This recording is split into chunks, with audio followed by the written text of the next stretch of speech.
All right, well, let's go ahead and get started. I'm just, what would be the word? I'm so surprised that Trek dumped contract changes on us with less than 3 weeks notice. And then our own board gives us like 24 hours. Hey, we're changing the MLS rules. Okay, thank you very much. So fortunately, I don't think it's really that significant changes, but we'll go ahead and go through it real quick. You can see my screen okay? Yes. Yep. Okay, so apparently they did this in August. I keep up with things, and this is not first I heard about it, but stuff happens. So basically, we'll talk about the 7 top changes to the MLS rules. The first one being the virtual office websites and the internet data exchange. Shoot, I can't take that. The internet data exchange feeds. So previously you could go on Zillow or these other third-party websites and see all the listing photos, even after the property sold. And so that created some privacy issues, and apparently enough people raised us think about it that now on the VOW and the IDX, all that will be available is that one main photo, which is okay. The second thing is, previously when we made a listing active in the MLS, we had to allow showings, within, at the same time.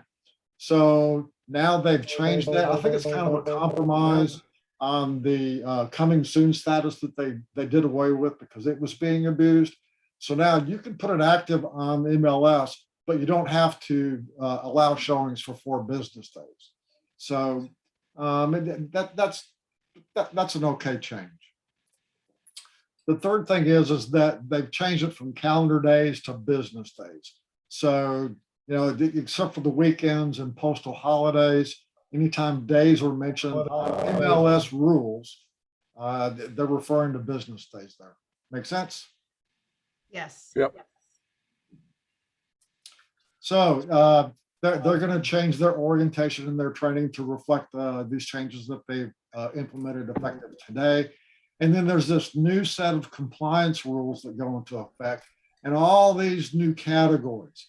And, I've been involved in a lot of planning initiatives, and it's so hard to keep things simple. It's real hard to get things complex. And I think this became a little unnecessarily complex. Category 1 has to do with, the fields actually within the listing, the listing detail, the digital images, the tours, submitting changes, all kinds. So that's category 1 rules. Category 2, get more into that clear cooperation policy where you can't advertise things off market. That they have to be on the MLS. Category 3 relates to the IDX and the VOWs. These are related to those 2 different portals. Category 4 is kind of the big red one, has to do with exempt listings, withdrawals of listings, offers of compensation, the more serious stuff. So they've also now created like this escalation path, which I thought was kind of interesting. So for category 1 relating to the listing data, there's a violation. You get a first notice, a second notice, a third notice, a final warning, then a workshop, and then they're going to charge you $100, and then they're going to require you to attend a mandatory meeting with your broker. You've been bad, and we're bringing in your boss. So category 2, that pretty quickly. You get a courtesy notice, and then the $100 fine. And if the seller's authorization to exclude that listing from the MLS is not provided, they'll escalate the penalties for that. The IDX and VAL stuff in category 3, first warning, the workshop, the $100 fine, mandatory meeting with your broker, and then suspending you from services, which basically means you're out of business for a while. And then finally, the fourth one, you know, copyright violations, misuse of the data, unauthorized access, issues with commissions, all that kind of stuff. First warning, second warning, mandatory meeting with the boss, the required workshop, and then another mandatory hearing with the boss in, the broker in attendance, and the $100 fine, and then suspension, and then termination. So, to me, this gets kind of complex. The bottom line for me is know the rules, follow the rules, and you'll be fine.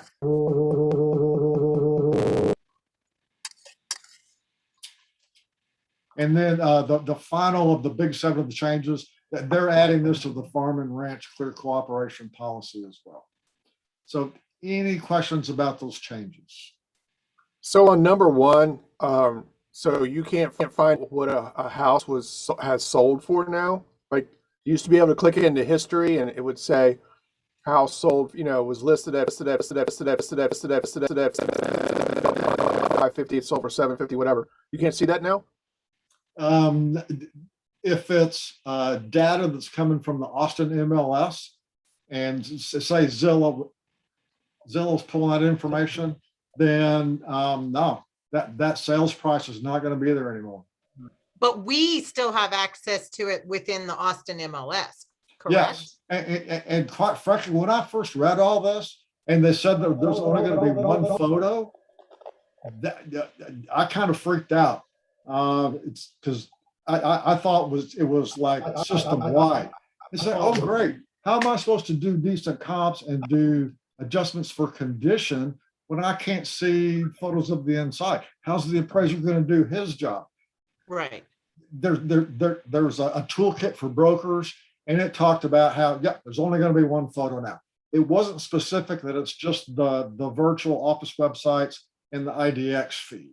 And so I got on the Austin Real Estate Alliance on Facebook and said, "Holy cow, look at this." And then I got to read more documents. It's like, okay, this is just for the IDX and the VAL, because that would be horrible if we didn't have access to that stuff. Well, how do we do our CMAs? It'd be insane. Right. Okay. I thought that was. So it doesn't hurt us. In my view, it actually helps us because we have the holy grail that everybody else in the public doesn't have anymore. I agree with you. Yep. It gives us more control over our data that's been so loosely controlled for quite some time now. Right.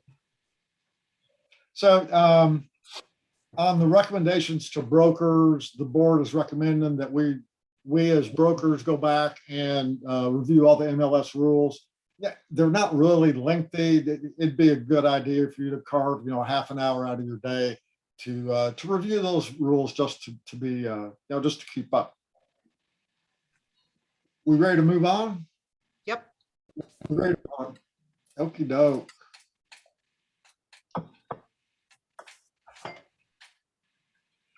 HOA changes. Well, no, before we get to that, they also asked us to make sure that the email address that you use for your business, that you save this listing data checker at corelogic.com. I'll save that as so it won't go to junk mail, because that's how they notify you of MLS violations.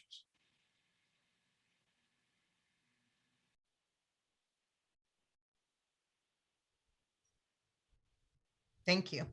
You bet. Rod, did you need to save the cat? What's that? Oh, I have a stand sit thing. I'm just kind of sitting down. I'm still here. You disappeared. It's like, oh, I'll wait for Rod. Yeah. Okay, that's fine, as long as I know you're there. So you want to make sure that emails that come to this address don't get sent to the junk email. And they're on the home page of MLS. Now there's this listing data checker. I checked on mine. It's way down at the bottom on the right. And so you can look at your violation history, notifications, all that kind of stuff. I had a violation back in April, and it had something to do with, I used some kind of incorrect terminology in the remarks. And so it was like, bad boy, go in and fix this. So I took care of it right away. And it was one of the things. But a record of that is there for me. Okay. You do understand, Dan, that I may be in a situation where I'll do the exact same thing because I won't know any different about that terminology and remarks. Yeah, it's not real complicated. Take a look at those rules. It doesn't take about a half an hour to go through them. Okay. And you'll see what they're looking at. So let's move on to the HOA laws that go into effect today.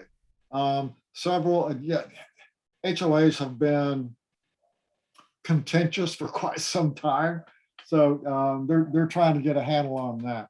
So actually, I'm just going to talk about all these changes on one page.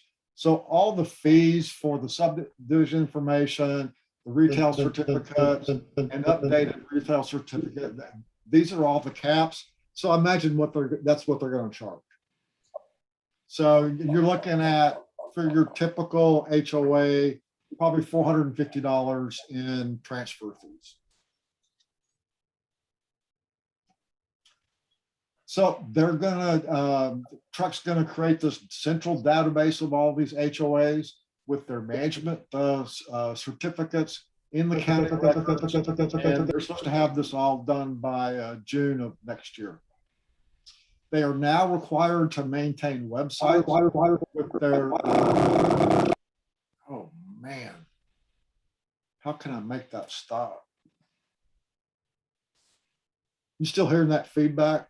It's been awful the whole time on my end. Rod, do you hear it? No, I don't hear anything. So weirdly, I know, like, I'm thinking there's something possibly with your system I've had this happen on Zoom before, but it's somebody's system is doing something. I don't know what it is. Oh, I'm sorry about that. It's okay. Hopefully the recording will turn out better. So the HOAs I'm gonna put myself on mute real quick. To maintain these websites with their management certifications, their meeting information, and all their notifications, that kind of stuff. And then they're also required to file the dedicatory instruments within the county. Do you know what a dedicatory instrument is? I had to look that up. Your deed restrictions, your covenants, all the documents that have to do with that specific subdivision. They ought to be filed with the county. And now they're providing protection from property owners from negative credit reporting. So if you get, if you're late on your HOA fees, they're required to, when there's a dispute or a fine, they're required to give a detailed report of charges and offer a payment plan before they just automatically report you to the credit reporting bureaus to mess up your credit. They've also enacted some legislation to reduce conflicts of interest within the HOA architectural review boards. Those review boards are the ones that say, okay, every house has to be so many square feet, and it has to have a brick front, or it needs to be brick on 3 sides, and fences have to be like this, all that architectural stuff. Apparently there were some conflicts with contractors and the architectural review boards, and so they've taken action to resolve that. And then next, they're barred from acquiring access to lease agreements. They're only allowed to request the tenant's contact information and when the lease begins and when it ends. I didn't know they were asking for lease agreements, and I think I'd be telling them to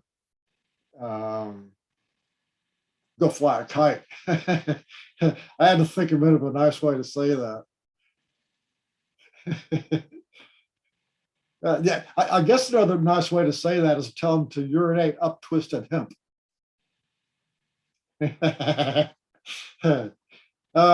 So the HOAs are required to solicit bids for any contractor services over $500,000.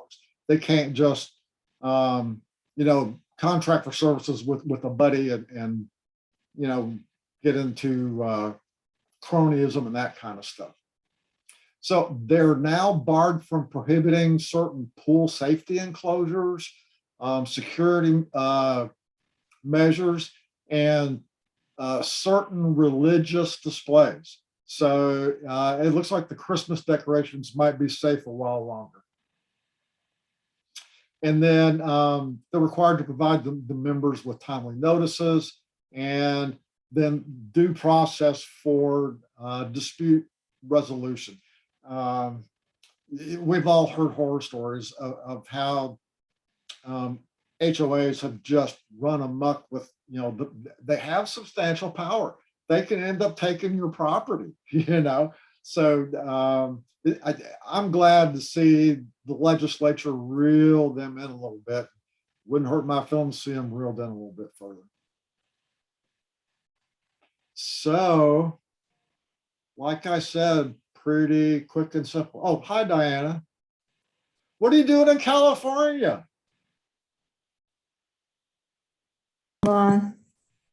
What? I'm just trying to blend this with Californians, and then we have something in common. Creating reports. Good for you. I like it. That's a good shot. So that's pretty much it's not real earth-shaking kind of stuff, but I always want to make sure that y'all are well informed and know what's going on. Yeah. Okay. I guess I missed the whole thing now. Well, yeah. Well, I'm glad you were not watching Zoom while you were driving. Yes, well, I didn't have enough space on my phone to download Zoom app, and I deleted it because I needed something else. Yep.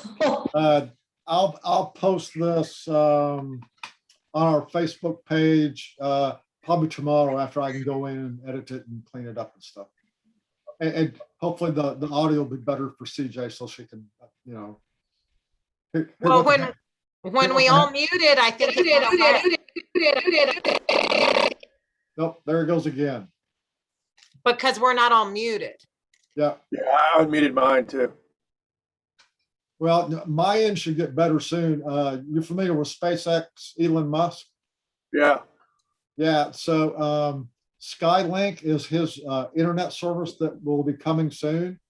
Us rural people with really slow internet are going to see like 50 to 250 megabytes per second instead of the 10 to 20 we're getting now. So I pre-ordered that back in February. I paid my money. I'm just waiting. Huh. Cool.